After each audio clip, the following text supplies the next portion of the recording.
Bonjour Laurent Chauderge. Bonjour. Vous êtes membre du comité d'investissement chez BDL Capital Management.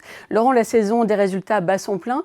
Commençons par le tableau d'ensemble. Qui gagne, qui perd en ce moment sur les marchés mondiaux ? Alors effectivement, on a parlé à pas mal d'entreprises, notamment européennes, sur les 4-5 dernières semaines. Et alors il y a plusieurs questions qui sont intéressantes. La première, c'est notamment le Moyen-Orient. Vous en parliez juste avant. Qu'en disent les entreprises ? Alors ce qui est intéressant, c'est que sur le premier trimestre, la plupart vous disent qu'il n'y a pas eu d'impact sur l'activité, peut-être un petit peu au mois de mars, mais finalement c'est très limité. Soit parce que sur l'exposition directe au Moyen-Orient, oui, l'activité a baissé, mais c'est souvent seulement entre 0, 3, 4% du chiffre d'affaires de ces entreprises, donc ça n'a pas vraiment d'impact. Et sur la dérivée seconde, à savoir l'impact plus sur l'économie mondiale, elles ne l'ont pas tellement vu au premier trimestre. Donc ça, c'est le premier message. Et ce qui va avec, c'est qu'elles n'ont pas non plus utilisé cette excuse du Moyen-Orient pour baisser leurs objectifs annuels. Au contraire, l'énorme majorité d'entre elles ont gardé des objectifs annuels similaires. Alors ensuite, il y a la question de l'inflation, parce qu'effectivement, le Moyen-Orient implique une hausse des prix du pétrole, du gaz, et donc une hausse des prix de production. Et donc là, ce qui est intéressant, c'est qu'il y a une séparation entre les sociétés exposées au consommateur final et les sociétés B2B exposées aux industries. Et là, on voit bien qu'il y a une différence, c'est-à-dire que consommateur final, les sociétés sont assez prudentes. Elles disaient effectivement, les coûts montent, mais je vais avoir 4-5 mois de décalage déjà. Je verrai après si je peux monter mes prix, mais ça va dépendre du consommateur, ça va dépendre de mes clients distributeurs. Donc on voit bien que ce n'est pas si simple pour elles.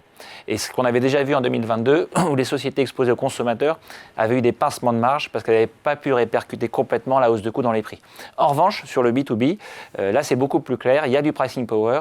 Elles nous disent quasiment toutes, j'ai déjà commencé à monter les prix, j'ai des clauses d'indexation dans mes contrats, et en fait on sent, et elles le disent, qu'elles ont été vaccinées un peu par 2022, et cette fois-ci on les y reprendra pas, et elles montent les prix plus tôt.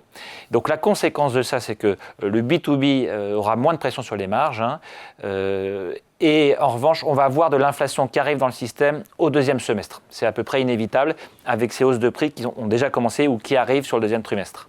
Est-ce qu'on observe des divergences marquées entre Europe, États-Unis et Chine dans les publications ? Est-ce que les dynamiques sont très différentes selon les zones ? Alors, elles restent différentes. Je pense que là où ça se porte le mieux, et c'est peut-être une surprise un peu positive par rapport à la fin de l'année dernière, c'est les États-Unis. Alors sur le B2B, il y a vraiment une explosion, c'est même plus de la croissance, c'est une explosion de tout ce qui est data center, électrification, infrastructure.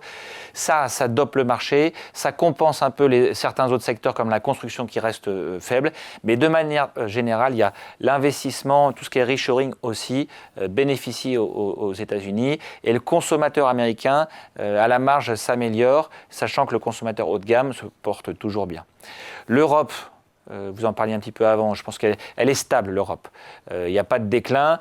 Il y a certains endroits où il y a un peu d'accélération, notamment en Europe aussi, tout ce qui est data center, même si c'est dans des proportions moindres. En revanche, il y a des segments qui restent un peu sinistrés, comme la chimie, comme l'automobile. Et donc, au total, vous avez une économie relativement stable. Et puis, la Chine, ça reste fragile. Il y a quelques améliorations, quelques sociétés dans la consommation qui nous disent que, notamment sur le consommateur haut de gamme, ça s'améliore. Quelques segments dans le B2B sur effectivement l'infrastructure, l'énergie, l'électricité renouvelable, ça s'améliore aussi. Mais là aussi, des pans qui restent complètement sinistrés dans tout ce qui est construction, immobilier, ascenseur, chimie, ça reste très compliqué. Quels sont les secteurs qui bénéficient de l'impact de la guerre au Moyen-Orient ? Bon, évidemment, il y a le secteur pétrolier, mais quels sont ceux qui en souffrent le plus ? Alors nous, ce qu'on a fait ces derniers mois, c'est regarder les secteurs qui ont beaucoup souffert effectivement pour voir s'il y avait des opportunités. Et un des segments qui nous paraît le plus intéressant aujourd'hui par rapport à son historique, c'est le segment des équipements médicaux. Vous avez aujourd'hui un secteur qui a la même valorisation que le marché européen, alors que depuis 15-20 ans, il avait entre 40 et 60% de primes. Alors il y a eu des facteurs, il y a eu l'inflation, notamment sur les hausses de coûts, les tarifs américains de Trump l'année dernière, le dollar qui baisse parce que ces sociétés-là, donc là je parle des Philips, des Siemens Healthineers, des Coloplast, etc., ont un chiffre d'affaires important aux États-Unis. Donc tout ça a pesé. Mais le fait est qu'aujourd'hui, vous n'avez jamais eu une valorisation aussi basse. Le fait est que le segment garde une croissance à long terme, vieillissement de la population, etc. Ça reste des marchés en général très oligopolistiques avec 2-3 acteurs seulement, des marges beaucoup plus élevées que la moyenne européenne et, il ne faut pas oublier, une cyclicité assez faible, des volumes qui sont prévisibles. Donc si l'économie ralentit, ça sera un endroit où être plus défensif. Alors justement, les medtech européennes exposées au logiciel ont fortement chuté, je crois de l'ordre de 40 à 50%. C'est sur quelle période ? Alors, il y a effectivement la medtech et puis il y a aussi le secteur des logiciels. Donc les deux ont baissé effectivement de 40-50% et je dirais sur un an pour les logiciels et ça fait 2 ans maintenant, 2 ans et demi que le secteur du medtech souffre. Et donc, le medtech, on a parlé des raisons. Dans le logiciel, là c'est vraiment frontalement, c'est le sujet de l'IA, où le marché a décidé que le secteur des logiciels était un perdant de l'IA puisque l'IA, Anthropic, ChatGPT, etc. allait faire la même chose beaucoup moins cher et beaucoup mieux. C'est vrai sur certaines parties des logiciels, par exemple sur tout ce qui est interface graphique, collecte de données publiques. Là, on l'a vu, Anthropic notamment avec Claude peut faire beaucoup mieux. Mais en revanche, il y a beaucoup de fonctionnalités où ça va être très compliqué. Par exemple, si vous avez des données privées auxquelles l'IA ne peut pas accéder, en fait, elle ne va pas pouvoir vraiment vous concurrencer. Si votre logiciel assure la conformité, par exemple, je pense à certains logiciels dans les hôpitaux, etc., toute la conformité est liée à ce logiciel-là, on ne va pas le déplacer directement sur l'IA. Si votre logiciel vraiment participe à la vie de l'entreprise, je pense par exemple à la société allemande SAP, de la facturation jusqu'au CRM client, jusqu'à la conformité, là aussi on va avoir du mal à vous déplacer. Donc il y a certaines fonctionnalités qui sont très fortes, assez protégées et dans lesquelles on a pu acheter des entreprises moitié moins chères que ce qu'elles étaient il y a un an en fait.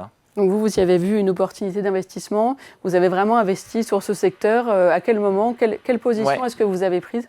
Alors, dans ce secteur, il faut faire la part des choses entre les logiciels protégés et les autres. Donc effectivement, je dirais au mois de février, quand vraiment tout baissait fortement, on a commencé à investir notamment dans SAP, donc le logiciel allemand, dans le London Stock Exchange, qui est l'Euronext anglais, et puis dans 2-3 autres sociétés anglaises, notamment dans les médias comme Relix par exemple. Et donc c'est ça, toutes ces sociétés-là étaient effectivement à moitié moins chères qu'est-ce qu'elles étaient il y a un an, alors que leurs prévisions de bénéfices n'avaient pas bougé. Donc pour vous, c'était vraiment une opportunité. Vous croyez à un rebond, à quelle échéance ? Alors, certaines sociétés ont rebondi très fortement déjà de 20-25% rapidement parce que le marché s'est rendu compte qu'il y avait un excès au moins temporaire. Donc là, on a cédé ses participations. Et les autres sociétés, ça va beaucoup dépendre des résultats trimestriels. C'est-à-dire que si dans les prochains trimestres, elles vous montrent que la croissance organique ne fléchit pas plus que ça, la dynamique reste bonne, la dynamique sur les prix reste bonne aussi, on va se rendre compte que l'IA se développe, mais l'IA a finalement du mal à aller concurrencer ces sociétés-là particulièrement sur certaines de leurs activités. Ça va rassurer le marché et donc le multiple de valorisation pourrait remonter. Est-ce qu'on est en train de voir une recomposition sectorielle durable autour des valeurs liées à l'IA ? Ce qui se passe en revanche dans le marché européen, c'est qu'il y a une recomposition des facteurs qu'on dit ou des sociétés de qualité ou de croissance. Ces sociétés qui, depuis 2-3 ans maintenant, performent très mal. Leur valorisation baisse très fortement et donc il y a une opportunité assez unique en Europe aujourd'hui, alors que les marchés sont proches de leur plus haut. Vous avez toute une partie des meilleures sociétés qui existent qui sont à des décotes quasiment historiques. Donc c'est vraiment encore une opportunité pour vous d'investissement ? Tout à fait. On pense qu'en tout cas, s'il y a certains segments en Europe où on n'a jamais vu ce genre d'opportunité depuis 10-15 ans.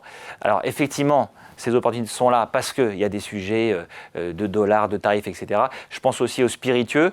On est devenu actionnaire de Diageo, qui est de loin le leader mondial avec le meilleur portefeuille dans le whisky, dans le gin, dans tout ce qui est vodka. Il y a des raisons pour lesquelles on paye 12 fois les bénéfices au lieu de 20 fois historiquement, mais c'est probablement là qu'est l'opportunité pour les 2-3 prochaines années. Alors dans ce contexte très contrasté, comment est-ce que vous orientez votre allocation aujourd'hui, Europe, États-Unis, valeurs défensives ? Alors nous, on est essentiellement Europe, hein, donc je n'ai pas d'opinion très tranchée entre surpondérer l'Europe ou les États-Unis. En revanche, à l'intérieur de ce que vous dites sur l'Europe, le mouvement je dirais des 6-12 derniers mois, effectivement, c'est d'augmenter la partie défensive, entre guillemets, avec plus de visibilité, de rentabilité, donc des industries, comme on l'a dit, dans les équipements médicaux, dans la consommation courante, dans les infrastructures. Et ça, c'est la traduction de deux choses. C'est une certaine prudence, il faut le dire, par rapport au conflit du Moyen-Orient, parce que chaque jour qui passe où le conflit dure, ça augmente votre probabilité du ralentissement économique, voire d'une récession.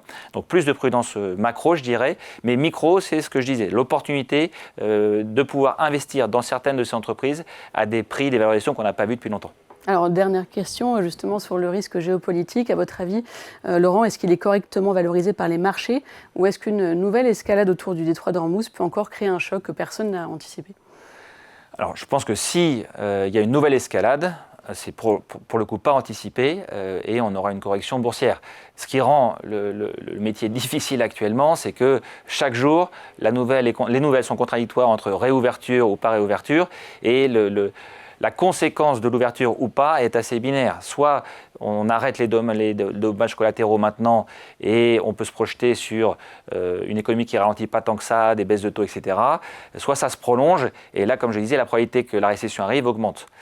Donc, si votre question c'est si le détroit ne réouvre pas ou ça se dégrade encore dans la dialectique, est-ce que c'est déjà pricé ? Je pense que non. Merci beaucoup Laurent. Explication signée Laurent Schauderge, membre du comité d'investissement chez BDL Capital Management. Bonne journée. Merci beaucoup.